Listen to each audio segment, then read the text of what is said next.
ঈদের ছুটি শেষে রাজধানীতে ফিরছে মানুষ, সড়ক মহাসড়কে গাড়ির চাপ কম, নৌপথ ফাঁকা।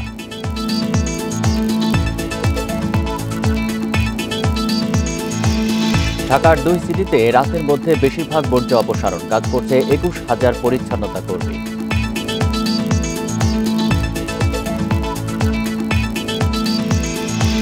চামড়ার ন্যায্য দাম না পাওয়ায় লোকসানের আশঙ্কা, আড়তদারদের দুষছেন মৌসুমি বিক্রেতারা।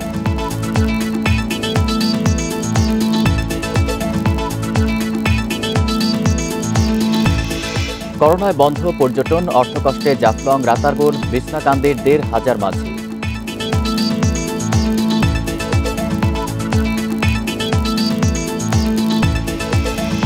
হারারেতে বাংলাদেশ জিম্বাবুয়ে প্রথম টি-20 আজ, তরুণদের কাঁধে ভর দিয়ে জয় চান রিয়াদ।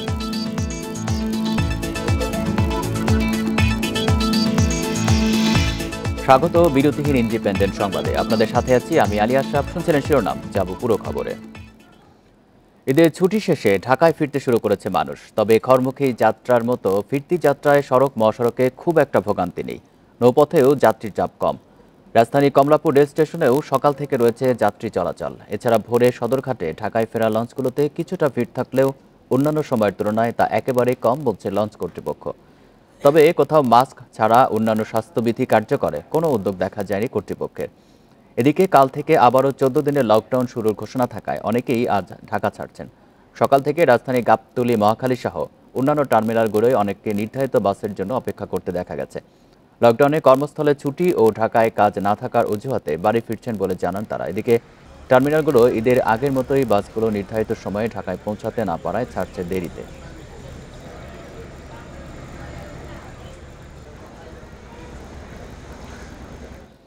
এ নিয়ে আরও জানাতে রাজধানীর কল্যাণপুর থেকে যোগ দিচ্ছেন সহকর্মী শাহরিয়ার অনির্বাণ। অনির্বাণ, আজকে ঢাকার বাইরে যায় এবং ঢাকায় ফেরা মানুষের ভিড় কেমন দেখছেন, আর যানবাহনগুলোতে স্বাস্থ্যবিধি কতটা মানা হচ্ছে?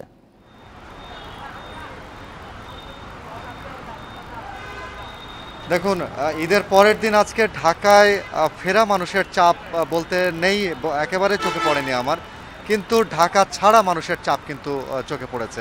আমরা ঈদের আগের দিন যে চিত্রটি আমরা দেখেছিলাম, কল্যাণপুর, টেকনিক্যাল এবং পাশাপাশি সায়দাবাদ, যাত্রাবাড়ি এবং গাবতলী, এইসব বাস টার্মিনালগুলোতে আমরা উপচে পড়া যে ভিড় দেখেছিলাম, ঈদের সকালবেলাও আমরা দেখেছি যে উপচে পড়া ভিড় না হলে পরেও চোখে পড়ার মতো ভিড় এবং যথেষ্ট প্রতিটা কাউন্টারে যথেষ্ট পরিমাণে আমরা যাত্রী দেখেছি। এবং এই যাত্রীরা যারা ঈদের আগে বাড়ি ফিরতে পারেনি, তারাই মূলত আজকে তারা যাচ্ছেন। এবং পাশাপাশি অনেকেই যারা হয়তো এই ঈদের সময় মৌসুমি ব্যবসার সাথে জড়িত তারা ঢাকা এসেছিলেন, তারা এই ঈদের সময়টুকু থেকে আবার আজকে সকালবেলা তারা রওনা দিচ্ছেন বিভিন্ন গন্তব্যে। আপনাকে বলে রাখি, সাধারণত এই কল্যাণপুর থেকে আমাদের উত্তরবঙ্গ এবং দক্ষিণ মধ্যাঞ্চলের বাস চলাচল করে। তো এই বাসের বিভিন্ন গন্তব্যের দিকে আমরা দেখেছি যে সকাল থেকেই যাত্রীরা এসছেন এবং প্রতিটা কাউন্টারের সামনে কিন্তু তারা ভিড় করেছেন। যে বাসগুলো হয়তো সকাল 7টায় যাওয়ার কথা ছিল, সেইগুলো হয়তো 1 ঘন্টা পরে যাচ্ছে, কারণ ঢাকা থেকেই মূলত এই বাসগুলো ছাড়ছে। কারণ ঢাকার বাইরে থেকে এখন পর্যন্ত যে নাইট কোচগুলো অর্থাৎ ভোরবেলায় এসে পৌঁছায়, সেগুলো সকালবেলায় খুব সংখ্যায় খুবই কম ছিল। এখন ঢাকায় যে কাউন্টারগুলোর যে বাসগুলো যেগুলো ঢাকায় অবস্থান করছে, সেই বাসেই সাধারণত যাত্রী যাচ্ছে। আর একটা বিষয়, আগামীকালকে থেকে যেহেতু কড়া লকডাউনের ঘোষণা আসছে এবং পরবর্তী আরও কয়েকটা দিন এই করোনার প্রকোপ থামার জন্য যে কর্মসূচি নেওয়া হয়েছে সেগুলো কড়াকড়িভাবে পালন করার যে সিদ্ধান্ত নেওয়া হয়েছে, সেই কারণে অনেকেই হয়তো ঢাকা ছাড়ার যে সিদ্ধান্ত নিয়েছিলেন করোনার সময়, যারা বেকার হয়েছিলেন তারা হয়তো ঢাকার আগে অর্থাৎ ঈদের আগে তারা ফিরে যেতে পারেননি। কিন্তু এখন অর্থাৎ ঈদের পরের দিন যাত্রীর চাপ এবং টিকিট পাওয়ার সুবিধাটা থাকার কারণেই অনেকেই আজকে অর্থাৎ ঈদের পরের দিন রওনা দিচ্ছেন বিভিন্ন গন্তব্যে।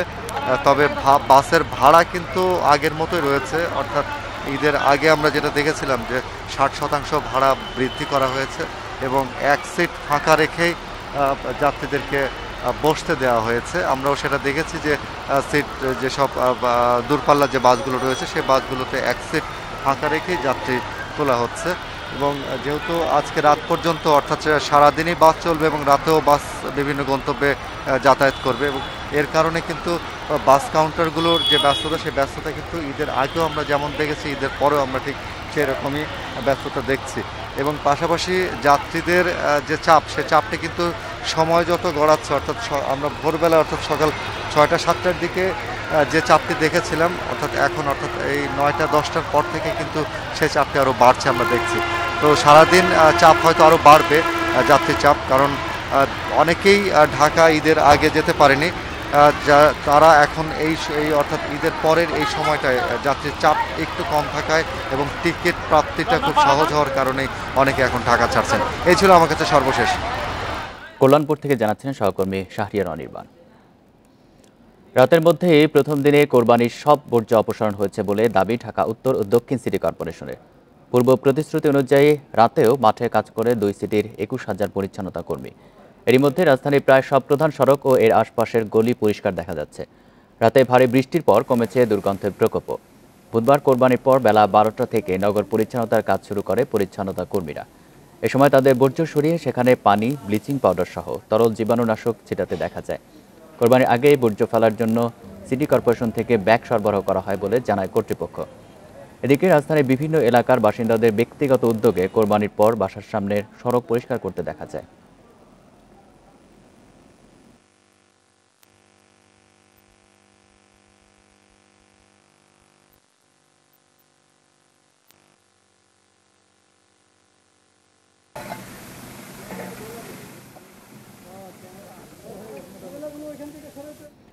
বর্জ্য অপসারণের আরও খবর জানাতে ঢাকা ও রাজশাহী থেকে যোগ দিচ্ছেন সহকর্মীরা। শুরুতেই রাজধানী ধানমন্ডি থেকে যোগ দিচ্ছেন সহকর্মী বনি ইবনে কামাল। বনি, এই মুহূর্তে বর্জ্য অপসারণের কি পরিস্থিতি? পুরোপুরি কি অপসারণ করা সম্ভব হয়েছে?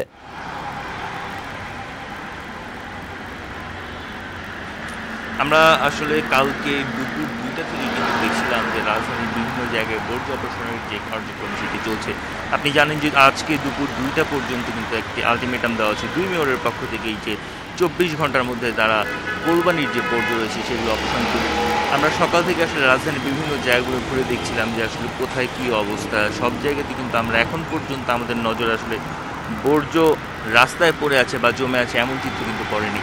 বেশিরভাগ ক্ষেত্রে আমরা দেখতে পাচ্ছি যে ময়লা বর্জ্য ক্যারি করার যে গাড়িগুলো রয়েছে সেগুলোতে করে কিন্তু প্রাথমিক স্থানান্তর কেন্দ্র বা এসটিএস যেটা রয়েছে সেখানে কিন্তু ময়লা বর্জ্যগুলো নিয়ে যাওয়া হচ্ছে এবং যখন একটা বাসা বাড়ি বা একটা রোড থেকে আসলে বর্জ্যগুলো এসটিএসে পৌঁছেছে তখন কিন্তু ধরে নেওয়া যায় আসলে সেই জায়গায় বর্জ্য যেটি রয়েছে সেটি কিন্তু পরিষ্কার হয়ে গিয়েছে এমন চিত্র কিন্তু আমরা দেখতে পেয়েছি।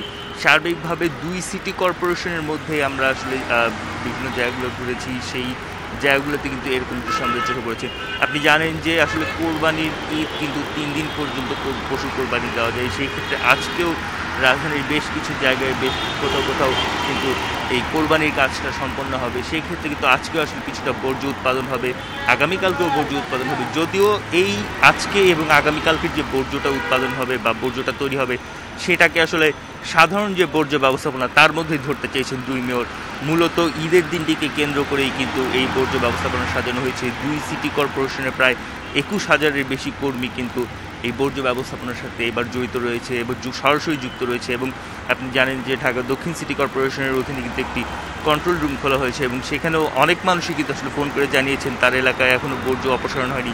এ ধরনের অভিযোগগুলো আসা মাত্রই কিন্তু আসলে সেগুলোর বিরুদ্ধে ব্যবস্থা নেওয়া হয়েছে বা পরিষ্কার করার জন্য ব্যবস্থা নেওয়া হয়েছে এমনটি কিন্তু আমাদেরকে জানিয়েছে ঢাকা দক্ষিণ সিটি কর্পোরেশন। পাশাপাশি উত্তর সিটি কর্পোরেশনের পক্ষ থেকে বলা হচ্ছে যে পর্যাপ্তভাবে পরিষ্কার করার পর সেই জায়গায় যে ধরনের জীবাণুনাশক ছিটিয়ে দেওয়ার কথা আমরা গতকালকেও দেখেছি, জীবাণুনাশক যে ক্যাননগুলো রয়েছে সেগুলোতে রাস্তায় স্প্রে করা হচ্ছে এবং আজকেও 2-1টি জায়গায় কিন্তু আমাদের এই জিনিসগুলো চোখে পড়েছে।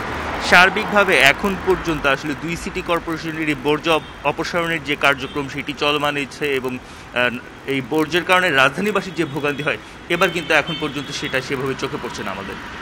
বনি, আপনি থাকবেন আমাদের সাথে। আমরা এবার রাজশাহীর বর্জ্য অপসারণ কার্যক্রম সম্পর্কে জেনে আসি। সেখান থেকে আমাদের সাথে যুক্ত আছেন সহকর্মী মাইনুল হাসান। মাইনুল, রাজশাহীতে বর্জ্য অপসারণ কার্যক্রম এখন কোন পর্যায়ে রয়েছে? রাজশাহীতে বর্জ্য অপসারণ কার্যক্রমের কথা যদি বলি, সেটি সিটি কর্পোরেশন যে প্রতিশ্রুতি দিয়েছিল যে সকাল 8টা থেকে রাত 12টার মধ্যে তারা রাজশাহী সিটি কর্পোরেশনের 30টি ওয়ার্ডের সকল কোরবানির বর্জ্য অপসারণ করবে, তারা কিন্তু সেই প্রতিশ্রুতি রেখেছে। আমরা দেখেছি যে আজকে সকালে রাজশাহী নগরীর বিভিন্ন ওয়ার্ডের যে সেকেন্ডারি পয়েন্টগুলো আছে সেগুলোতে আমরা ঘুরে দেখেছি, বিভিন্ন পাড়া মহল্লায় ঘুরে দেখেছি, সেখানে কিন্তু একেবারে কোরবানির বর্জ্যের যে চিহ্ন সেটি একেবারে নেই। আমরা দেখেছি যে যেসব এলাকা বা যেসব পাড়া মহল্লায় বা অলিগলিতে কোরবানি করা হয়েছে সেই জায়গাগুলোতে রক্ত পরিষ্কার করা হয়েছে, জীবাণুনাশক স্প্রে করা হয়েছে, পাশাপাশি দুর্গন্ধ যেন না ছড়ায় সেক্ষেত্রে ব্লিচিং পাউডার পর্যাপ্ত পরিমাণে ছিটানো হয়েছে। তো আমরা দেখেছি যে কোরবানির দিন সকাল 8টা থেকে সিটি কর্পোরেশনের যে পরিচ্ছন্ন কর্মীরা আছে তারা বিভিন্ন ওয়ার্ডে বা পাড়া মহল্লায় গিয়েছে, সেখানে কোরবানির যে বর্জ্যগুলো আছে সেগুলো সংগ্রহ করেছে এবং আমরা দেখেছি যে বেলা বাড়ার সাথে সাথে তাদের সংখ্যা আরও বেড়েছে। কেননা আমরা জানি যে সিটি কর্পোরেশনের প্রায় 1400 পরিচ্ছন্ন কর্মীর কিন্তু ছুটি এর মধ্যে বাতিল করা হয়েছিল এবং তারা সকাল থেকে বিকেল 4টা পর্যন্ত রাজশাহী নগরীর বিভিন্ন ওয়ার্ড পাড়া মহল্লা থেকে কোরবানির বর্জ্য সংগ্রহ করে সেগুলো সেকেন্ডারি পয়েন্টে নিয়ে যায় এবং বিকেল 5টার পরে সেই সেকেন্ডারি পয়েন্ট থেকে বর্জ্যগুলো কিন্তু ডাম্পিং স্টেশনে নিয়ে যাওয়া হয়। তো সিটি কর্পোরেশন যেটি প্রতিশ্রুতি দিয়েছিল যে কোরবানির বর্জ্য সকাল থেকে সংগ্রহ করা হবে এবং রাত্রের মধ্যে নগরীকে একবার পরিষ্কার পরিচ্ছন্ন করা হবে এবং পরের দিন যেন বোঝাই না যায় যে কোথাও কোরবানি হয়েছে বা কোনো দুর্গন্ধ ছড়াতে, সেই প্রতিশ্রুতি কিন্তু সিটি কর্পোরেশন রেখেছে। আমরা জানি যে city mayor HM. Khairuzzaman Liton গত কয়েকবার থেকে তার যে বর্জ্য অপসারণের যে বিষয়টি তিনি খুব স্বভাবে দেখছেন এবং সিটি কর্পোরেশন যারা পরিচ্ছন্ন বিভাগের সাথে জড়িত তাদের সাথে তিনি দফায় দফায় বৈঠক করে সিটি কোরবানির বর্জ্য অপসারণের ক্ষেত্রে শতভাগ তারা যেন কার্যকর ভূমিকা নিতে পারে এই বিষয়টি তিনি গুরুত্ব দিয়েছেন এবং সেই ধরনের নির্দেশনা দিয়েছিলেন। তার সেই নির্দেশনার প্রেক্ষিতে আমরা দেখেছি যে সিটি কর্পোরেশনের কর্মীরা সকাল থেকে তারা তাদের যে কার্যক্রম সেটি তারা পরিচালনা করেছে এবং আজকে সকালে আমরা যে চিত্র দেখেছি রাজশাহী নগরীর বিভিন্ন ওয়ার্ড এবং সেকেন্ডারি পয়েন্টগুলোতে সেইখানে কোরবানির বর্জ্যর কোনো চিহ্ন নেই এবং যেসব এলাকায় কোরবানি করা হয়েছে সেগুলোতে পর্যাপ্ত পরিমাণ জীবাণুনাশক এবং ব্লিচিং পাউডার ছিটিয়ে দুর্গন্ধ দূর করা হয়েছে। ঢাকা এবং রাজশাহী থেকে জানাচ্ছিলেন আমাদের সহকর্মীরা। এবারও চামড়ার ন্যায্য দাম না পাওয়ার অভিযোগ মৌসুমি বিক্রেতাদের। কোরবানির পর থেকেই রাজধানীর আশপাশের এলাকা থেকে পোস্তায় চামড়া নিয়ে আসেন তারা। মৌসুমি বিক্রেতাদের দাবি প্রতিটি চামড়া 5 থেকে 600 টাকায় কেনা হলেও বিক্রি করতে হচ্ছে কেনা দামেই। তবে আড়তদাররা বলছেন সরকার নির্ধারিত দামেই চামড়া কিনছেন তারা। কুরবানির পশুর চামড়া থেকেই প্রায় ৮০% চামড়া সংগ্রহ করে থাকেন ট্যানারি মালিক ও আড়তদাররা। ফলে রাজধানীর বড় চামড়ার বাজার পোস্তা থেকে একটি বড় অংশ সংগ্রহ করে থাকেন ব্যবসায়ীরা। দুপুর থেকে ঢাকার আশপাশের এলাকা থেকে ট্রাক ভর্তি চামড়া এনেও বিক্রি করতে পারছেন না মৌসুমি ব্যবসায়ীরা। এছাড়া সরকার নির্ধারিত দামের অনেক কম দামে চামড়া নেওয়া হচ্ছে বলেও অভিযোগ তাদের। আমাদেরকে বলে 600 টাকা, 700 টাকা, 500 টাকা, কিন্তু এই রেটে তারা কিনছে না। তারা একটা সিন্ডিকেট করছে এখানে। নর্মাল 1000 টাকা করে বিক্রি করলে তাও মাদ্রাসায় এতিম ছেলেরা পাইতো, কিন্তু এটা হইল না। সরকার নির্ধারিত দাম তো আপনি কেমনে পাইবেন আপনি? কেন? এখন যে মালের রেটই তো কম। 1000-এর নিচে ভালো মানি ব্যাগ চামড়া কেনা যায় না। ছোট্ট একটা মানি ব্যাগ, আর এত বড় চামড়া 2 লাখ, 2.5 লাখ, 3 লাখ টাকা গরুর দাম, কিন্তু মাত্র 500-600 টাকা দাম। Bangladesh hide and skin merchant association বলছে সরকার নির্ধারিত দামেই চামড়া কিনছেন তারা। তবে যারা কম দামে চামড়া কিনছেন তাদের বিচারের আওতায় আনা উচিত বলেও জানান তিনি। 1000 টাকার উপরে কস্টিং যাওয়ার সম্ভাবনা আছে, তা আমার মনে ওই দিক বিবেচনা করে এবং হিসাব করে 5 টাকা স্কোয়ার ফিট কিন্তু গত বছর থেকে বাড়িয়ে দিয়েছে। ওই দিক বিবেচনা করে ট্যানারিরা সদয় হয়ে আমাদের এখান থেকে চামড়াগুলো নিয়ে যাবে অনায়াসে। মনিটরিং সেল বা ভ্রাম্যমাণ আদালত ওখানে যাওয়া উচিত, কী কারণে এই দামে তারা দাম দিচ্ছে। এবছর লবণযুক্ত প্রতি বর্গফুট চামড়ার দাম নির্ধারণ করা হয়েছে 40 থেকে 45 টাকা, যা গত বছর ছিল 35 থেকে 40 টাকা। আর ছাগলের চামড়ার দাম ধরা হয়েছে 15 থেকে 17 টাকা পর্যন্ত। Sohel Rana, Independent News, Dhaka. সরকার পশুর চামড়ার দাম নির্ধারণ করে দিলেও এবারও তা মানা হয়নি কোথাও। মৌসুমি ব্যবসায়ীরা কম দামে সংগ্রহ করলেও তা নিতে অনীহা দেখা গেছে আড়তদারদের মধ্যে। এতে ক্ষুদ্র ব্যবসায়ীরা ক্ষতিগ্রস্ত হওয়ার পাশাপাশি চামড়া পাচারের আশঙ্কা করছেন ব্যবসায়ীরা। যশোরের কোরবানি পশুর চামড়া সংগ্রহে তেমন আগ্রহ নেই মৌসুমি ব্যবসায়ীদের। দাম কম থাকায় আগ্রহ কমেছে মাদ্রাসাগুলোরও। এতে অনেক চামড়া অবিকৃত থেকে গেছে। বিক্রি না হলে মাটিতে পুঁতে ফেলার কথা জানিয়েছেন কোরবানিদাতারা। কেউ কিনতে আসে বিক্রি করবো না, অথবা মাদ্রাসা কেউ আসলে তাকে দিয়ে দিতে হবে, অথবা যদি কেউই না আসে তাহলে ফালাই দিতে হবে, এছাড়া কোনো উপায় নাই। রাজশাহীতে অনেকেই মাদ্রাসায় দান করেছেন পশুর চামড়া। এসব চামড়া আড়তে বিক্রির জন্য নেওয়া হলেও তেমন আগ্রহ নেই আড়তদারদের। মূলধন সংকটে চামড়া সংগ্রহ করতে পারছেন না তারা। আগের কোনো টাকা কোম্পানিরা দেয়নি, কেউ বলছে 30% দিয়ে মাপ চাইছে, তাও টাকা দেয় না। বর্তমান এত নিঃস্ব হয়ে পড়েছি যে মানুষের কাছে ধার করেও মাল কিনতে পারি না আমরা। নাটোরের চামড়া বাজারেও দাম কম। বড় গরুর 500 থেকে 700 আর ছোট গরুর চামড়া 50 থেকে 300 টাকায় কিনছেন আড়তদাররা। খুলনায় স্থায়ী দোকান না থাকায় রাস্তায় চামড়া কিনছেন ব্যবসায়ীরা। তবে কাঙ্ক্ষিত দাম না পাওয়ার অভিযোগ মৌসুমি ব্যবসায়ী ও মাদ্রাসাগুলোর। এ অবস্থায় ভারতে পাচারের আশঙ্কা করছেন অনেকে। মূল্য যেমন আমরা পাচ্ছি না, তেমনি আমরা আগ্রহ হারিয়ে ফেলছি। এরপরে কি করব, পরবর্তীতে আমরা যে এই চামড়া কালেকশন করবো কিনা এরকম আমরা একটা আশঙ্কার ভিতরে আসছি। ইন্ডিয়ার এইদিকে দালালকে মাধ্যমে এদিক ওদিক পাচার হয়ে যাবে।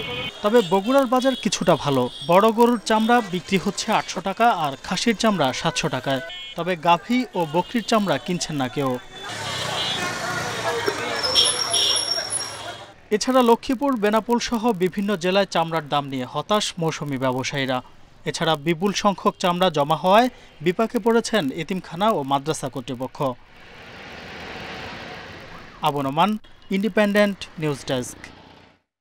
পশুর চামড়া বাজারের পরিস্থিতি জানাতে খুলনা ও যশোর থেকে যোগ দিচ্ছেন সহকর্মীরা। প্রথমে খুলনা থেকে জানাবেন সহকর্মী AHM শামীমুজ্জামান। শামীম, বাজারে চামড়ার দাম কেমন দেখছেন, আর আড়তদাররা নির্ধারিত দামেই চামড়া কিনছেন কিনা?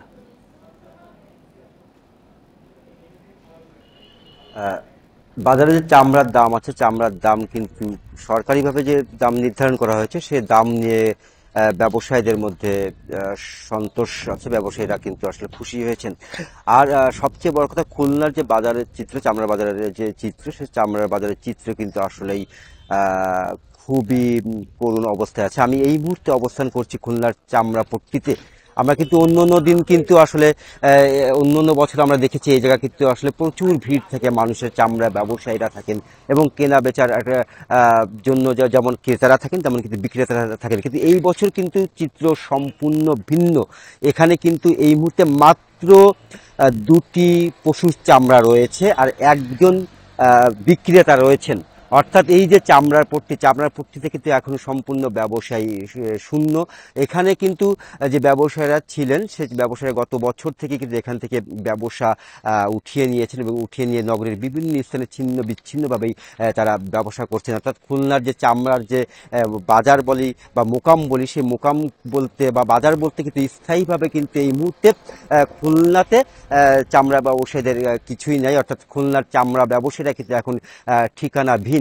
তারা ভ্রাম্যমানভাবেই ব্যবসা করছেন, ভ্রাম্যমানভাবেই তারা কেনাবেচা করছেন এবং এই বিষয় নিয়ে কিন্তু চামড়া ব্যবসায়ীদের মধ্যে এক ধরনের ক্ষোভ রয়েছে। তারা কিন্তু বলছেন যে তারা কিন্তু পুঁজি সংকটের কারণে যেমন দোকান নিতে পারছেন না তারা কিন্তু, এবং চামড়া কিনতে পারছেন না। তারা বলছেন যে ট্যানারি মালিকদের কাছে তাদের অনেক টাকা বকেয়া রয়েছে, যে টাকার জন্য তারা বিভিন্ন সময় তাগাদা দেওয়ার পরেও কিন্তু তারা এবছর কিন্তু এখনো পর্যন্ত টাকা পরিশোধ করেন এবং অনেকেই বলছেন যে পাওনার 90% পর্যন্ত বকেয়া রয়েছেন। অর্থাৎ নামমাত্র টাকা তাদেরকে পরিশোধ করা হয়েছে, যে কারণে আসলে পুঁজি সংকটের কারণে তারা যেমন চামড়া কিনতে পারেনি, তেমনই আসলে আর্থিক সংকটের কারণে তাদের যেহেতু ব্যবসা প্রতিষ্ঠানও বন্ধ করে দিতে বাধ্য হয়েছেন। সব মিলিয়ে খুলনার যে চামড়া ব্যবসায় কিন্তু আসলে ধস নেমেছে এবং খুলনার যে চামড়া আছে সে চামড়া কিন্তু বিভিন্ন জায়গায় পাচার হচ্ছে বলেই কিন্তু আসলে ব্যবসায়ীরা আমাদের কাছে অভিযোগ করেছেন।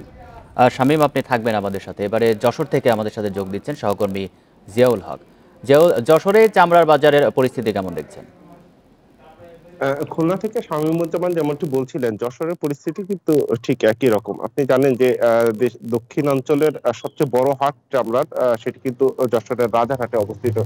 আমি সেখানকার ব্যবসায়ীদের সাথে কথা বলেছিলাম, তারা আমাকে জানিয়েছেন যে গতকালকে মাত্র 15 লাখ টাকার চামড়া বেচা কেনা হয়েছে, যেটা গত বছরও প্রায় অর্ধ কোটি টাকা ছিল, সেটি কিন্তু মাত্র 15 লাখ টাকা এসে ঠেকেছে। অর্থাৎ চামড়ার কিন্তু যে পরিমাণে বেচা কেনা হওয়ার কথা সেই পরিমাণে বেচা কেনা কিন্তু হয়নি। আমি গতকালকে ঘুরেছিলাম, যখন পশু কোরবানি করা হয়েছিল তখন কিন্তু শহরের বেশ কিছু পয়েন্টগুলো ঘুরেছিলাম এবং সেখানে চামড়া যারা কোরবানিদাতা তাদের সাথে কথা বলেছিলাম। তারা বলছেন যে অন্যান্য বছর যেভাবে মৌসুমী ব্যবসায়ীরা আসেন অথবা এতিমখানা বা মাদ্রাসার শিক্ষক বা শিক্ষার্থীরা আসেন, এবার কিন্তু ঠিক সেই পরিমাণে লোক আসেনি। অনেকেই বিশেষ করে মৌসুমী ব্যবসায়ীরা কিন্তু একেবারেই মাঠে ছিলেন না গতকালকে দেখেছি, যে কারণে অনেকে বাধ্য হয়ে কিন্তু এই চামড়াগুলো তারা নিজ খরচে মাদ্রাসাগুলোতে পৌঁছে দিয়েছেন। অর্থাৎ মাদ্রাসার যারা শিক্ষক বা শিক্ষার্থী আছেন তারাও কিন্তু তেমন একটি মাঠে নামেননি। এর কারণটি হিসেবে তারা বলছেন যে আসলে এই চামড়াগুলো যখন তারা বাজারে নিয়ে যাচ্ছেন, হাটে নিয়ে যাচ্ছেন, তখন কিন্তু যে দাম পাওয়ার কথা সেই দামটি তারা পাচ্ছেন না। যে দাম তারা পাচ্ছেন তাতে খরচটা বেশি হয়ে যাচ্ছে। সেই হিসেব করে কিন্তু তারা মূলত আসলে এইবার এই চামড়া কেনা বেচার সাথে তেমন একটা সম্পৃক্ত দেখা যায়নি এবং এটি কিন্তু আসলে একটি বড় সমস্যা বলা হচ্ছে এখানকার যারা ব্যবসায়ী তাদের পক্ষ থেকে। তারা বলছেন যে একটি সিন্ডিকেট ইতিমধ্যে মাঠে নেমেছেন এবং এই মাঠে নেমে তারা কিন্তু এই চামড়াগুলো সংগ্রহ করে নিচ্ছেন। ভারত সীমান্তে যশোরের যে সীমান্ত আছে সেই সীমান্ত অঞ্চলে রাজস্থান মারোয়ারির যে সমস্ত ব্যবসায়ী আছে তারা কিন্তু বিপুল পরিমাণে টাকা লগ্নি করেছেন। ব্যবসায়ীদের পক্ষ থেকে এই অভিযোগ কিন্তু করা হয়েছে এবং তার প্রেক্ষিতে এই চামড়াগুলো কিন্তু সংগ্রহ করে এই সমস্ত সিন্ডিকেটের লোকজন তারা বিভিন্ন সময় বিভিন্ন উপায়ে সীমান্ত পথে ভারতে পাচার করে দিতে পারে সেই কথা কিন্তু বলা হচ্ছে। যদিও প্রশাসনের পক্ষ থেকে বলা হচ্ছে যে না, এখনো পর্যন্ত তারা কঠোর অবস্থানে রয়েছেন চামড়া পাচারের ব্যাপারে। খুলনা এবং যশোর থেকে জানাচ্ছিলেন আমাদের সহকর্মীরা। কোরবানি পশুর চামড়া নষ্ট হওয়া বন্ধে ব্যতিক্রমী উদ্যোগ নিয়েছে সিলেট সিটি কর্পোরেশন। চামড়া ন্যায্য দামে বিক্রি করতে না পারলে কিনে নেওয়া এবং নিজ খরচে সংরক্ষণের ব্যবস্থা করেছে নগর কর্তৃপক্ষ।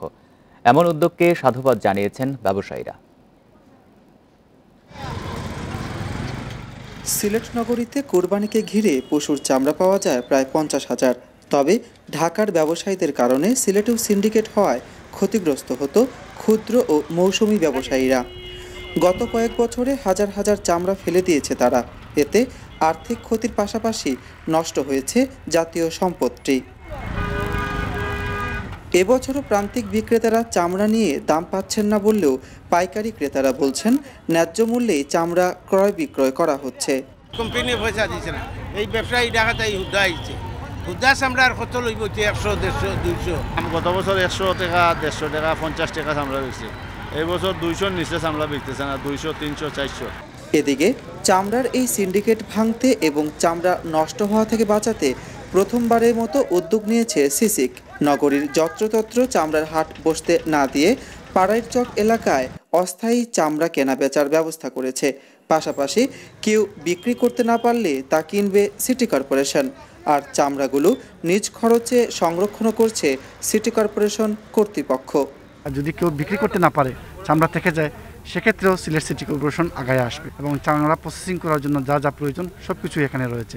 চামড়া ব্যবসায়ীরা বলছেন সিটি কর্পোরেশনের এই উদ্যোগে জাতীয় সম্পদ চামড়া রক্ষার পাশাপাশি আর্থিক ক্ষতি থেকে রক্ষা পাবে প্রান্তিক এবং ক্ষুদ্র ব্যবসায়ীরা।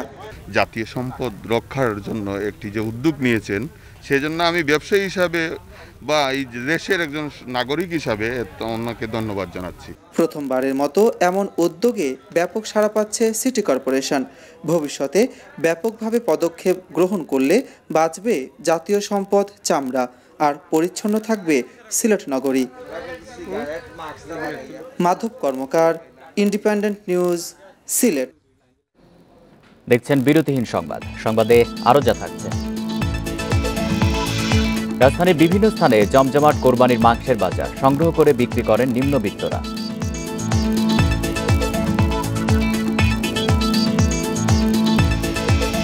অলিম্পিকের মাঠের লড়াই শুরু। ফুটবলের সন্ধ্যায় লড়বে ব্রাজিল ও জার্মানি। আনুষ্ঠানিক উদ্বোধন কাল।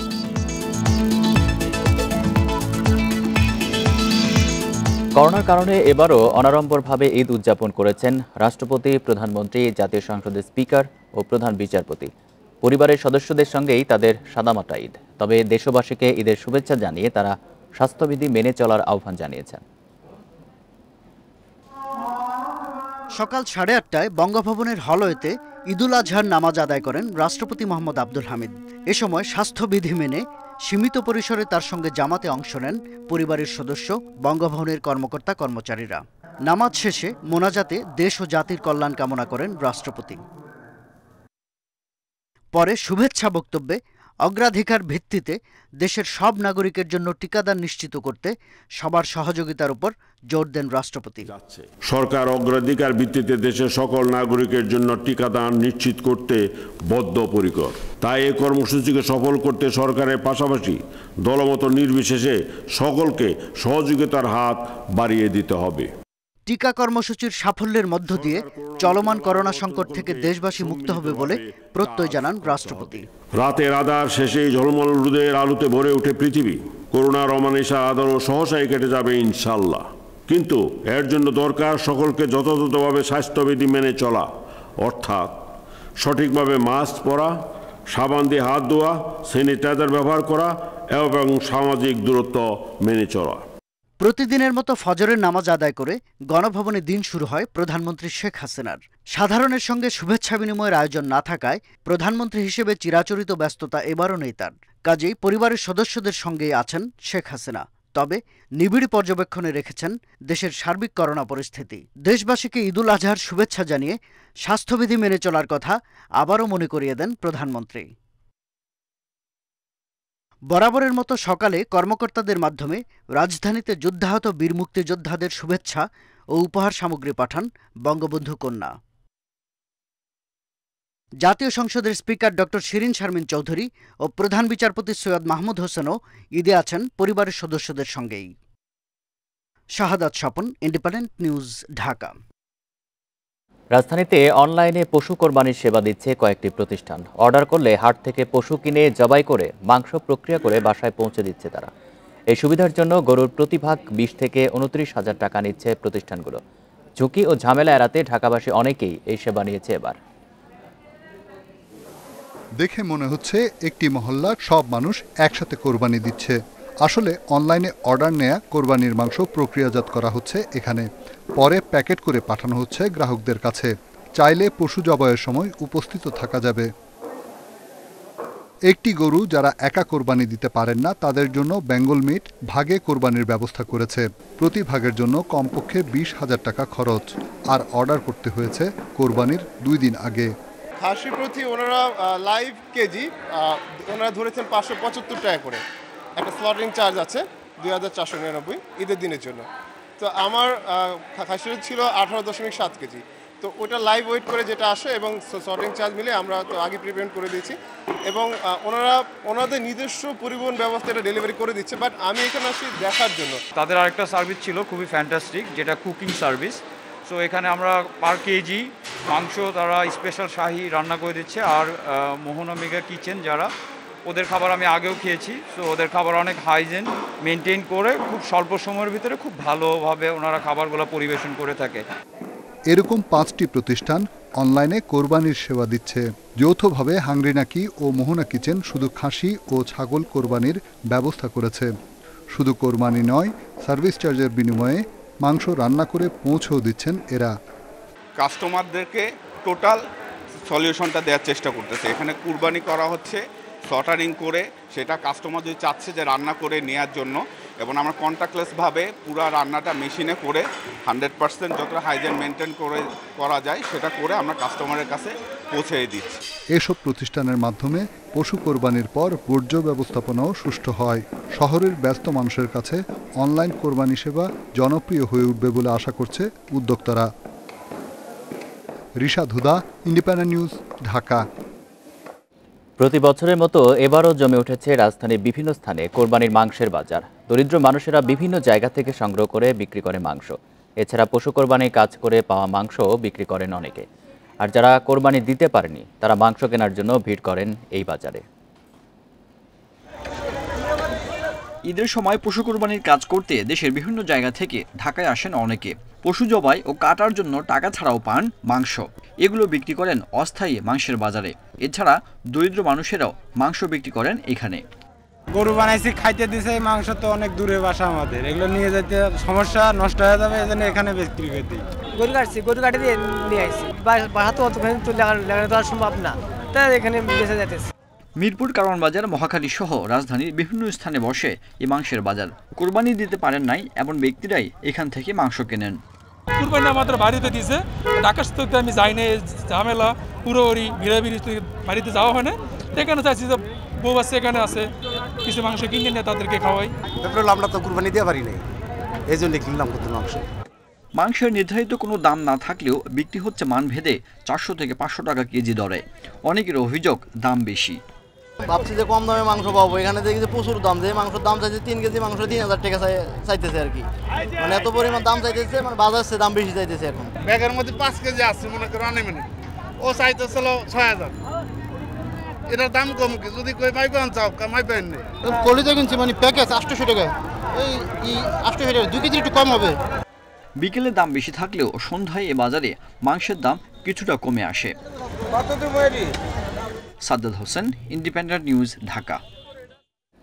একাধিক চক্র ধরা পড়লেও কমছে না মোটরসাইকেল চোরদের দৌরাত্ম্য। গত 2 মাসে গোয়েন্দা পুলিশের হাতে গ্রেপ্তার হয় 14 জন, উদ্ধার হয় 24টি মোটরসাইকেল। গোয়েন্দা তথ্য মতে রাজধানীতে আরও 8 থেকে 10 চক্র সক্রিয়, যারা ঢাকায় চুরি করে বিক্রি করে বিভিন্ন জেলায়, তৈরি করে কাস্টমসের ভুয়া কাগজপত্র। সিটি কর্পোরেশনের কর্মচারী আব্দুর রাজ্জাক জুনে ছেলেকে কিনে দিয়েছিলেন মোটরসাইকেল, কয়েকদিন পরেই বাসার নিচ থেকে গায়েব। আমি আতঙ্কিত হইলাম, অনেক খোঁজাখুঁজি করলাম, এলাকায় অনেক খোঁজাখুঁজি করছি, পাচ্ছি না। নতুন গাড়িটা অনেক কষ্ট কইরা কিনছি, কিন্তু গাড়িটা নতুন গাড়িটা চুরি গেল। এমন অসংখ্য ঘটনা রাজধানীতে। মুহূর্তে ব্যস্ত সড়ক থেকে গায়েব হয়ে যাওয়া মোটরসাইকেলের দৃশ্য ধরাও পড়ে সিসিটিভি ক্যামেরার ফুটেজে। এমন চোরের সন্ধানে নামে গোয়েন্দা লালবাগ বিভাগ। গোয়েন্দাদের জালে ধরা পড়ে একটি চক্র। গোপালগঞ্জ সহ 3টি জেলায় অভিযান চালিয়ে গ্রেপ্তার করা হয় 6 জনকে। উদ্ধার করা হয় 8টি চোরাই মোটরসাইকেল, যেগুলো চুরি হয়েছিল ঢাকা থেকে। গ্রেপ্তার 6 জনকে জিজ্ঞাসাবাদে সন্ধান মেলে আরও একটি চক্রের। কুমিল্লা সহ 4টি জেলায় অভিযান চালিয়ে উদ্ধার করা হয় 17টি মোটরসাইকেল ও চুরির সরঞ্জাম। ঢাকা থেকে উত্তরবঙ্গে পাঠিয়ে দিত বা দক্ষিণবঙ্গে পাঠিয়ে দিত, কিংবা উত্তরবঙ্গের গাড়ি দক্ষিণবঙ্গে পাঠিয়ে দিত, এরকম। তাদের প্রত্যেকটা জেলায় আবার এজেন্ট আছে, বিক্রির মোটরসাইকেল বিক্রির এজেন্ট। গোয়েন্দা তথ্য অনুযায়ী রাজধানীতে এখনও সক্রিয় আরও 8 থেকে 10টি চক্র। এদের ধরতে চলছে অভিযান। পুরো বাংলাদেশেই তাদের নেটওয়ার্ক বিস্তৃত রয়েছে। আমরা প্রায় 8 থেকে 10টা গ্রুপ এরকম সন্ধান পেয়েছি। তো আমরা প্রতিনিয়তই অপারেশন চালাবো। অভিযানে উদ্ধার হওয়া 24টি মোটরসাইকেলের মধ্যে মালিকদের বুঝিয়ে দেওয়া হয়েছে 5টি। দেখলাম যে আমার গাড়িটা এখানে আছে, তখন আমার আসলে খুব ভালো লাগতেছিল, খুব খুশি হয়েছিলাম। আসলে গাড়ি তো পাওয়া যায় না, আমি আসলে অনেক কষ্ট করে আমার নিজের টাকা থেকে ইনকাম করে আমি আসলে গাড়িটা কিনছিলাম। ডিবির এত সুন্দর কার্যক্রমে আমি খুবই আনন্দিত। একটি টাকাও তারা নেয়নি আমার থেকে। উদ্ধার করা বাকি 19টির মালিককে আদালতের মাধ্যমে দ্রুত বুঝে নিতে বলছে DB. Masudur Rahman, independent News, Dhaka. গাজীপুরে বঙ্গবন্ধু সাফারি পার্কে বাঘের বংশবৃদ্ধি হচ্ছে না। 3 বছরে সেখানে একটিও শাবকের জন্ম হয়নি। প্রাণী চিকিৎসক ও পার্ক কর্তৃপক্ষ বলছে বাঘেদের বেশিরভাগ একই পরিবারের সদস্য হওয়ায় নতুন শাবক জন্ম নিচ্ছে না। একই সাথে অসুস্থ বিকলাঙ্গ বাচ্চা জন্মের আশঙ্কা বাড়ছে। বঙ্গবন্ধু সাফারি পার্কে রয়েছে 10টি বাঘ। 8 বছর আগে আফ্রিকা থেকে আনা এক জোড়া বাঘের ঘরে এই সময়ের মধ্যে জন্মেছে 7টি শাবক। সবশেষ 2018-তে এক জোড়া শাবক জন্ম নেয়, যার একটি আবার সাদা অ্যালবিনো। এরপর গত 3 বছরে আর একটি শাবকেরও জন্ম হয়নি। পার্ক কর্তৃপক্ষ বলছে আফ্রিকান সাফারিতে এখন 5টি পুরুষ বাঘ আছে। তারা সবাই একই পরিবারের সদস্য। যে বাঘগুলো আগে ছিল ওই বাঘের বাচ্চাই তো এখন আমার এখন যেহেতু 10টা বাঘ, ওই বাঘের বাচ্চা থেকে বাচ্চা, তো ইনব্রিডিং এটা একটা বিষয় হতে পারে, যে কারণে হয়তো ওটা ওইভাবে হচ্ছে না, কনসেপ্ট করছে না, অথবা রেজাল্ট ভালো পাওয়া যাচ্ছে না। প্রাণী চিকিৎসক বলছেন একই পরিবারের সদস্যদের মধ্যে প্রজনন ফল ভালো হয় না। এসব ক্ষেত্রে বিকলাঙ্গ ও অ্যালবিনো শাবক জন্মের ঝুঁকি বেড়ে যায়। প্রতি 2-3 বছর পরপর যদি মেল ফিমেল দুটো করে বিভিন্ন দেশ থেকে আনা যায় এবং এনে এদের মধ্যে প্রজনন ঘটানো সম্ভব হয়, তাহলে একটা হইতে পারে। আর দ্বিতীয় হইতে পারে আমাদের বাংলাদেশে যে সমস্ত চিড়িয়াখানাগুলো আছে বা সাফারি আছে সেইখানে যে বাঘগুলো আছে তাদের ভিতরে এক্সচেঞ্জ করা যেতে পারে। সংকট সমাধানে এগিয়ে আসতে চায় মিরপুর জাতীয় চিড়িয়াখানা কর্তৃপক্ষ। মৎস্য প্রাণী সম্পদ এবং বন পরিবেশ মন্ত্রণালয় রাজি হলে তাদের কাছে থাকা পুরুষ বাঘ বিনিময় করতে রাজি মিরপুর চিড়িয়াখানা। কোন কোন অ্যানিমেল আমরা অন্যান্য চিড়িয়াখানার সঙ্গে, সেটা দেশের অভ্যন্তরেও হতে পারে, বহির্বিশ্বের যে কোনো চিড়িয়াখানার সঙ্গেও যে বিনিময় আমরা করতে পারি কিনা একটা সাজেশন আমরা তৈরি করে, একটা পরামর্শ বা সুপারিশমালা তৈরি করে আমরা মন্ত্রণালয়ে আমরা অতি সম্প্রতি এটা আমরা পেশ করব। শুধু বাঘ না, বঙ্গবন্ধু সাফারি পার্কে জিরাফের ঘরেও আসছে না নতুন অতিথি। সেখানে এখন 3টি নারী জিরাফ আছে। পুরুষ সঙ্গী আনা হলে আফ্রিকান জিরাফের প্রজন্ম মিলতে পারে বলে ধারণা গবেষকদের। Shahriar Anirban, independent News, Dhaka. Corona মহামারীর কারণে টানা 4 ঈদে লকডাউন থাকায় সিলেটের পর্যটন ব্যবসায় ধস নেমেছে। অর্থনৈতিকভাবে সবচেয়ে বেশি ক্ষতিগ্রস্ত হয়েছে পর্যটন এলাকার নৌকা চালকেরা। পর্যটকের অভাবে চরম অর্থকষ্টে দিন কাটাচ্ছে জাফলং, রাতারগুল, মিসনাকান্দি এবং ভোলাগঞ্জে প্রায় 1,500 মাঝি। সিলেটের অর্থনীতির অন্যতম প্রধান চালিকা শক্তি পর্যটন শিল্প। তবে করোনা সংক্রমণ রোধে সরকারি নির্দেশনা মেনে দীর্ঘদিন ধরেই বন্ধ সেখানকার পর্যটন কেন্দ্রগুলো। ব্যবসায়ীদের দাবি, সিলেটের পর্যটন খাতে প্রতিদিন ক্ষতি হচ্ছে প্রায় 3 কোটি টাকা। করোনা মহামারীর কারণে টানা 4টি ঈদে পর্যটক যেতে পারছে না জাফলং, রাতারগুল, বিস্তাকান্দি, সারিঘাট, ভোলাগঞ্জ সহ জেলার জনপ্রিয় পর্যটন কেন্দ্রগুলোতে। ফলে আয় রোজগার ছাড়া দুর্বিষহ জীবন যাপন করছে অন্তত 1,500 মাঝি পরিবার। গত ঈদও আপনার মনে হয় লকডাউন ছিল, এখনও লকডাউন। আমাদের 3 ঘাটে মিলিয়ে মনে হয় আপনার নৌকা আছে 300 প্রায় নৌকা আছে। সব ফ্যামিলিতে হচ্ছে প্রায় মানে এই নৌকার উপরে নির্ভর করে। দীর্ঘদিন ধরে পানিতে ডুবিয়ে রাখায় নষ্ট হচ্ছে অনেকের একমাত্র সম্বল নৌকা। অর্থের অভাবে সেগুলোর সংস্কারও করা যাচ্ছে না। আমরা যে নৌকাটা খাম করাইতাম, নৌকাটা যে ফসিয়া গেছে 2 বছর থেকে, নৌকাটা গাটো ফালাইল। ওই যে এলা টেকা পয়সা নাই, আমরা এটা খাম করাইতাম কিতা দিয়া, এলাও খাম না করাইয়াও নৌকা গাটো ফালাই রাখি দিছি। ব্যবসায়ী নেতারা বলছেন, করোনার কারণে সবচেয়ে বেশি ক্ষতির মুখে পড়েছেন এ ধরনের নিম্ন আয়ের পেশাজীবীরা। তাদের বাঁচাতে সরকারের কাছে এককালীন অনুদান চেয়েছেন তারা। অনেকগুলো মানুষ আসলে মানুষ সম্পৃক্ত, এদেরকে আসলে সিলেট চেম্বারের পক্ষ থেকে মানে সাহায্য করাটা বেশ দুষ্কর। এরাও কিন্তু আসলে ব্যবসায়ী, যারা নৌকা পরিচালনা করেন তারাও কিন্তু ব্যবসায়ী। তাদের জন্য আলাদা করে থোক বরাদ্দ করে এইসব মানুষগুলোকে যেন অনুদান প্রদান করা হয়। সিলেটের পর্যটন খাতের আর্থিক ক্ষতি পুষিয়ে নিতে এ শিল্পের সাথে যুক্ত নিম্ন আয়ের পেশাজীবীদের রক্ষায় কার্যকর পদক্ষেপ নেওয়ার আহ্বান পর্যটন সংশ্লিষ্টদের। মাধব কর্মকার, ইন্ডিপেন্ডেন্ট নিউজ, সিলেট। কিশোরগঞ্জের হাওড়পাড়ের জেলেরা এখন ব্যস্ত মাছ ধরতে। প্রতি বছরই বর্ষা মৌসুমের এই সময়টাতে অপেক্ষায় থাকেন দরিদ্র জেলেরা। বছরে 6 মাস হাওরের পানি থেকে জীবিকা নির্বাহ করেন তারা। হাওরে এখন থই থই পানি। নিকলির হাওরে ছোট ছোট নৌকায় জাল ফেলছেন জেলেরা। বছরের 6 মাস হাওরের পানিতে মাছ ধরে জীবিকা নির্বাহ করাই যেন তাদের চিরাচরিত নিয়ম। ঐতিহ্য টিকিয়ে রাখতে পূর্বপুরুষের পেশা বেছে নিয়েছেন বেশিরভাগ জেলে। আমরা পানি আসার জন্য অপেক্ষা করি, তারপর পানি আসার পর আমরা জাল দিয়া মাছ মারি। পুঁটি মাছ আছে, চিংড়ি আছে, বাইম মাছ আছে, এগুলো নিয়ে আমরা খাওয়া দাওয়া করে বিক্রি করি। হাওড়ে আইসি একই এলাকার 4 জন মাছ মারতে, এখন থেকে পাল্টাছি, জাল সন্ধ্যা হয়ে যাবে। হাওরের মিঠা পানিতে 260 প্রজাতির মাছ রয়েছে। কিশোরগঞ্জের হাওর দেশীয় জাতের মাছের খনি, বললেন জেলার এই মৎস্য কর্মকর্তা। যদিও প্রাকৃতিক বৃষ্টি কম, কিন্তু আমাদের ভাষা পানির ফলে যে পানিগুলো যখন চলে আসে, উজানের ঢলের পানিগুলো আসে, তখন কিন্তু দেশীয় প্রজাতির মাছের যে ব্রিডিং আমাদের, বিশেষ করে আপনার ট্যাংরা, পুঁটি, চান্দা, বেলে, এই সমস্ত মাছেরও কিন্তু ব্রিডিং সিজন শুরু হয়ে গেছে। কিশোরগঞ্জের 13টি উপজেলার মধ্যে 9টিতে 1470 বর্গ কিলোমিটার হাওর অঞ্চল রয়েছে। Independent news desk. বিশ্ব করোনায় একদিনে সর্বোচ্চ প্রাণহানি হয়েছে ব্রাজিলে 1388 জন। এরপরেই ইন্দোনেশিয়ায় 1383 জন। বিশ্বে একদিনে করোনায় প্রাণহানি হয়েছে 8539 জনের। এছাড়া গত 24 ঘন্টায় শনাক্ত হয়েছে 5,53,000-এর বেশি রোগী। যুক্তরাষ্ট্রে এক সপ্তাহে করোনায় প্রাণহানি 4% কমলেও 55 বেড়েছে সংক্রমণের হার। পরিস্থিতিতে যুক্তরাষ্ট্রের সরকার জানায় টিকা গ্রহণকারীরও করোনা সংক্রমণ হতে পারে, তবে সেই সম্ভাবনা খুবই কম। বুধবার এক বিবৃতিতে বিশ্ব স্বাস্থ্য সংস্থা জানায়, আগস্ট মাসের শেষের দিকে করোনার ডেল্টা ভ্যারিয়েন্ট আরও শক্তিশালী হয়ে উঠতে পারে। রাশিয়ার প্রেসিডেন্ট ভ্লাদিমির পুতিন বুধবার দেশটির জনগণের টিকা দেওয়ার প্রয়োজনীয়তা নিশ্চিত করতে তার কর্মকর্তাদের প্রতি আহ্বান জানিয়েছেন। এছাড়া মরক্কো তাদের পর্যটন শিল্প আবারও চালু করেছে, তবে দেশটির হোটেলগুলিতে কঠোরভাবে মেনে চলা হচ্ছে করোনার সাবধানতা। চীনের হেনান প্রদেশে 1000 বছরের মধ্যে রেকর্ড পরিমাণ বৃষ্টিপাত হয়েছে। এতে সৃষ্ট ভয়াবহ বন্যায় এখন পর্যন্ত মৃত্যু হয়েছে 25 জনের। প্রদেশ জুড়ে জারি করা হয়েছে সর্বোচ্চ সতর্কতা। 17 জুলাই থেকে টানা বৃষ্টিতে প্রদেশটির ওপর দিয়ে প্রবাহিত 2 নদীর পানি বিপদসীমার ওপর দিয়ে প্রবাহিত হচ্ছে বলে জানিয়েছে কর্তৃপক্ষ। ডুবে গেছে রাস্তাঘাট ও রেল লাইন।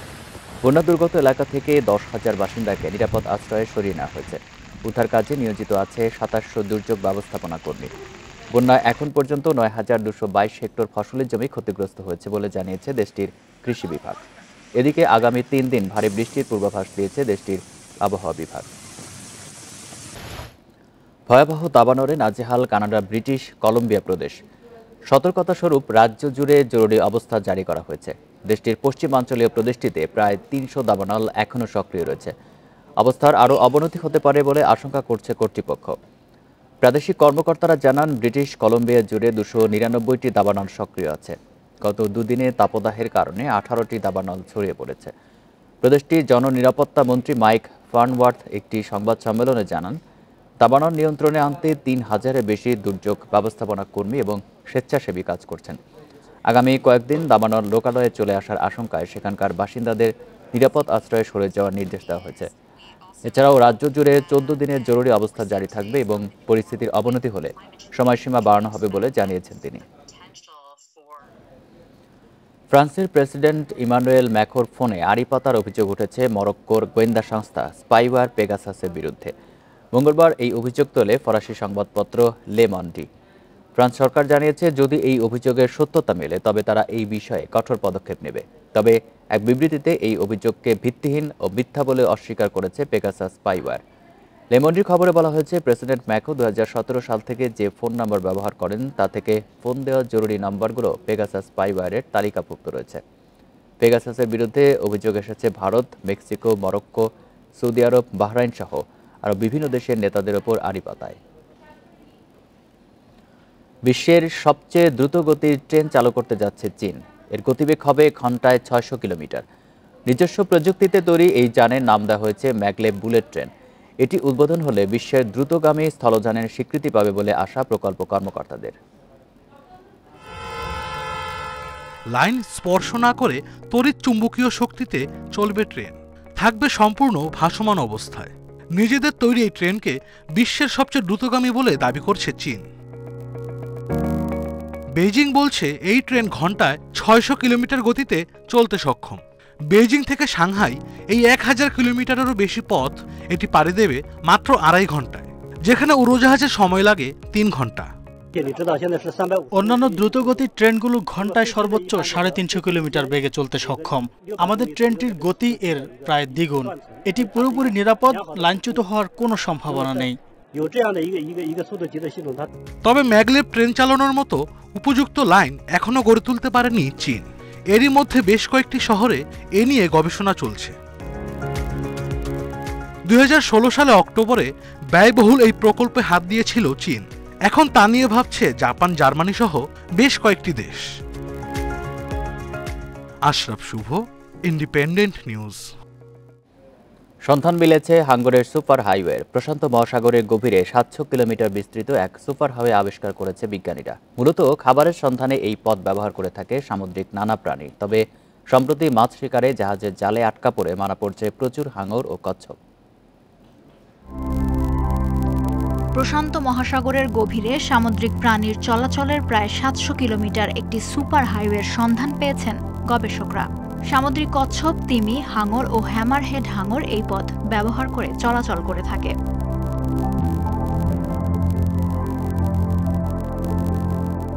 ইকুয়েডরের গ্যালাপাগোস দ্বীপপুঞ্জ এবং কোকোস দ্বীপপুঞ্জের সামুদ্রিক জলাধার থেকে শুরু করে এই পথ কোস্টারিকা উপকূল পর্যন্ত বিস্তৃত। সিএনএনের প্রতিবেদন বলছে বিশেষজ্ঞরা সামুদ্রিক প্রাণীর চলাচলের এই সুপার হাইওয়ে সাগরের জীবের জন্য গুরুত্বপূর্ণ। সামুদ্রিক এই পথ ধরে কচ্ছপ ও হাঙর যাতায়াত করার সময় বাসা তৈরি বা খাবারের খোঁজ করে থাকে।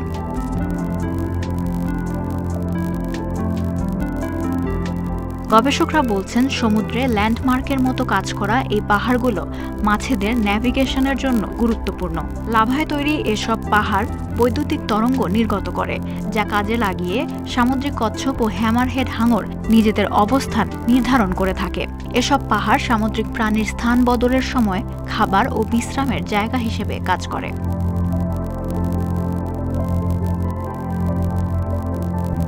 তবে এই পথ বিপজ্জনকও বটে। দুই প্রান্তেই সামুদ্রিক জলাধার থাকলেও বাকি পথটা সামুদ্রিক এসব প্রাণীর জন্য বিপদও ডেকে আনে। মাছ ধরার জাহাজগুলো এ পথে চলাচল করে। বিপন্ন অনেক পরিযায়ী সামুদ্রিক প্রাণী, কচ্ছপ ও বিভিন্ন ধরনের হাঙর এই পথে চলাচলের সময় জালে আটকা পড়ে মারা যাচ্ছে। আবার চলে হাঙরের অবৈধ শিকার। বিজ্ঞানীরা বলছেন সমুদ্র তলদেশের গুরুত্বপূর্ণ এই অঞ্চলের সুরক্ষায় উপকূলীয় দেশগুলো তাদের সমুদ্র সীমায় মাছ শিকারের কার্যক্রমে বিধিনিষেধ আনলে এসব প্রাণীদের সংরক্ষণ সম্ভব হবে। Lutfa Fauzia, Independent News. Test ওয়ানডের পর এবার টি-20 চ্যালেঞ্জ। দলে এক ঝাঁক তরুণ ক্রিকেটার নাইম, আফিফ, সোহানদের নিয়ে 20 ওভারের ক্রিকেটেও দাপট দেখাতে চান মাহমুদুল্লাহ। এই সিরিজে আসন্ন অস্ট্রেলিয়া সিরিজের ড্রেস রিহার্সেলও সারতে চান তিনি। আজ ম্যাচ শুরু বিকেল 4:30টায়।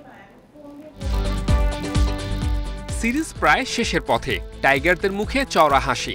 টেস্ট ওয়ানডেতে ধরা দিয়েছে সাফল্য, হোক না খর্বশক্তি জিম্বাবুয়ে। তাদের কন্ডিশনে 2 ফরম্যাটে সিরিজ জিতে এবার 20 ওভারেও লক্ষ্য বড় টিম টাইগার্সের। মুমিনুল, তামিমের পর এবার দলটার ভার মাহমুদুল্লাহর কাঁধে। অধিনায়ক বদল হলেও লক্ষ্য অভিন্ন। দলেও আছে ভিন্ন ক্রিকেটার। সৌম্য, মাহিদি, নাইমরা বাইরে থেকে দলের জয় দেখেছেন, এবার ওদের দেয়ার পালা। তামিম না থাকায় লিটন, নাইমের ভালো শুরুর চ্যালেঞ্জ। নিউজিল্যান্ডে এই জায়গায় ঘাটতি থেকে গেছে। আমার মনে হয় প্রতিটা টি-20 গেমই চ্যালেঞ্জিং, কারণ ফেভারিট টিম বলতে আমার কাছে মনে হয় যে এই ফরম্যাটে বলাটা খুব টাফ। পার্টিকুলার ডেতে যে ভালো ক্রিকেট খেলে তাদেরই জয়ী হওয়ার সম্ভাবনা বেশি থাকে। তো আমরা অবশ্যই তামিম এবং মুশফিককে মিস করব। অধিনায়ক মাহমুদুল্লাহর বড় চ্যালেঞ্জ দল হিসেবে পারফর্ম করা। ঢাকা প্রিমিয়ার লিগ শেষ করে ক্রিকেটাররা জিম্বাবুয়েতে উড়াল দিয়েছে। সদ্য শেষ হওয়া এই টুর্নামেন্ট হয়েছে টি-20 ফরম্যাটে, ফলে মার্কাটের ক্রিকেটে মানিয়ে নিতে সমস্যা হবে না।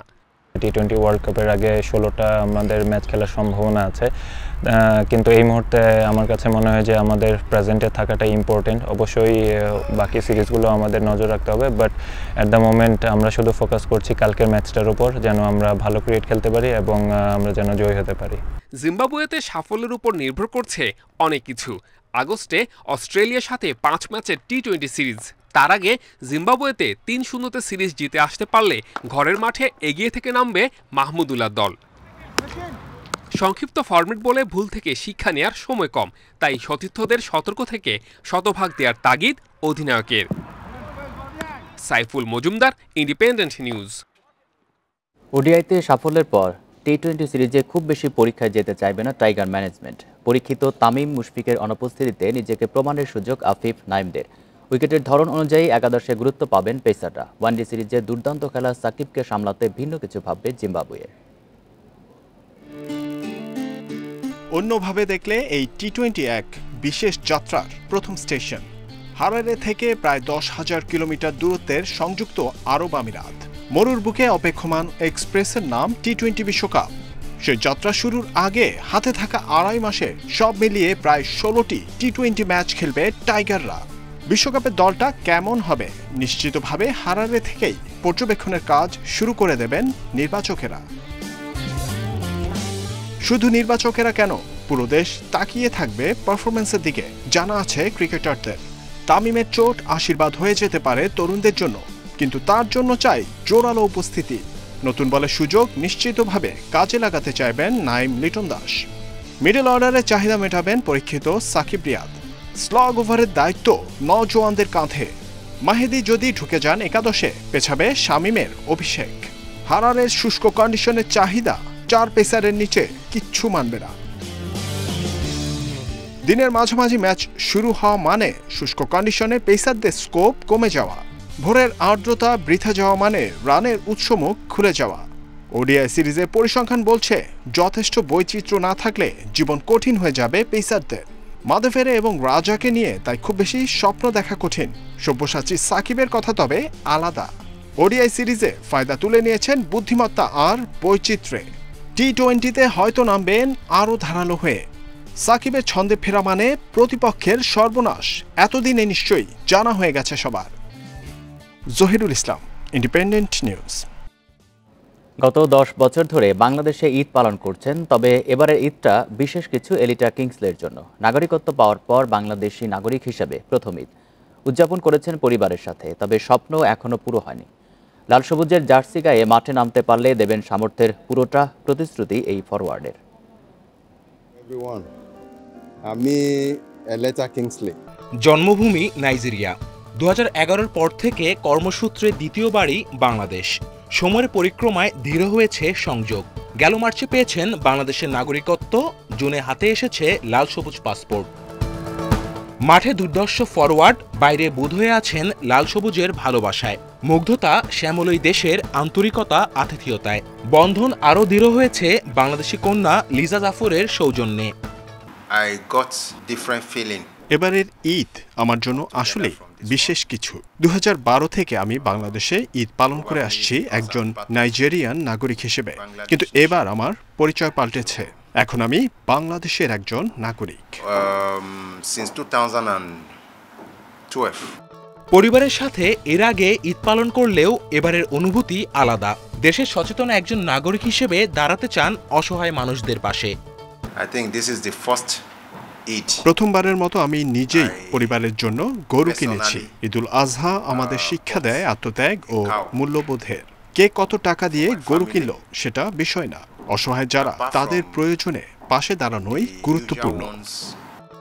নাগরিকত্ব পেয়েছেন, কিন্তু স্বপ্ন এখনো পূরণ হয়নি। লাল সবুজের জার্সি গায়ে মাঠে নামবেন এই আকাঙ্ক্ষাই তাকে উদ্দীপ্ত রাখে। জাতীয় ফুটবল দলে খেলার জন্য আমি পুরো প্রস্তুত। যদি সুযোগ পাই, বাংলাদেশ এখন আমার ঘর, তার জন্য নিজের সেরাটা দিতে চাই। যদি কোনোদিন এ দেশের হয়ে খেলতে পারি, সেদিনই পূরণ হবে আমার স্বপ্ন। নাগরিকত্ব পাওয়ার পর বসুন্ধরা কিংসের হয়ে প্রথম গোলের স্মৃতি এখনো আবেগে ভাসায়। বাংলাদেশি ফুটবলার হিসেবে সেই গোলটি বিশেষ কিছু কিংসলের জন্য, যোগায় দীর্ঘ পথ পাড়ি দেবার সাহস, অনুপ্রেরণা। Kamrul Hasnat, independent News, Dhaka. এই ছিল এখনকার সংবাদে। ইন্ডিপেন্ডেন্ট টেলিভিশনের সব খবরের আরো বিস্তারিত জানতে চোখ রাখুন ফেসবুক, ইউটিউব এবং টুইটারে। ধন্যবাদ সবাইকে।